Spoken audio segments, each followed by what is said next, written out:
foil ou dérive. Si l'un est plus performant que l'autre, le skipper n'a pas forcément le choix. Dans cet épisode, on s'intéresse aux dérives.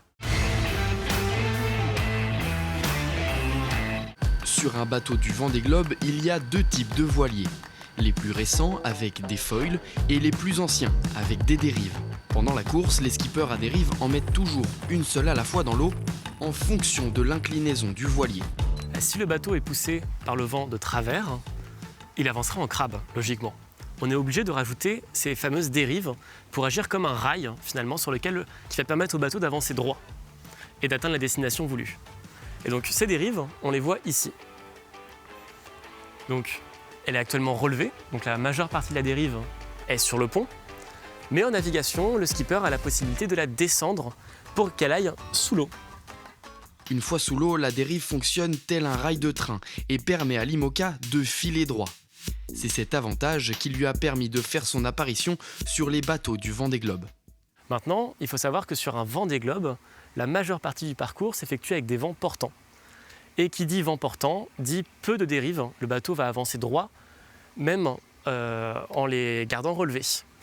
Donc la plupart du temps, sur un Vendée Globe, la dérive est sortie de l'eau, comme elle est actuellement. Pour cette édition 2024, ils seront 16 bateaux à dérive sur les 40 à être alignés au départ. Tous mis à l'eau après 2005, deux bateaux neufs ont quand même fait le choix de retourner à l'ancien système, celui de Jean Le Cam et Éric Bayon. Pour eux, les foils ne garantissent pas forcément la victoire. Mais alors, comment les dérives sont-elles utilisées pendant la course et qu'est-ce qui les différencie des foils ? La dérive elle va être utilisée majoritairement sur les allures qui sont proches du vent, donc les allures de près et de vent de travers. On va la descendre complètement pour bénéficier au maximum de l'effet anti-dérive, pour garder le bateau sur le même rail en ligne droite.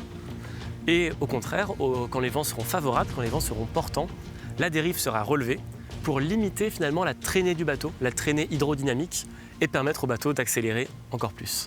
Elle va juste faire office d'anti-dérive, même si c'est pas logique de dire ça, mais c'est vraiment l'objectif. La dérive va permettre d'éviter la dérive du bateau, de lui éviter d'avancer en crabe, mais par contre elle ne va pas avoir un effet d'aile d'avion, contrairement aux foils.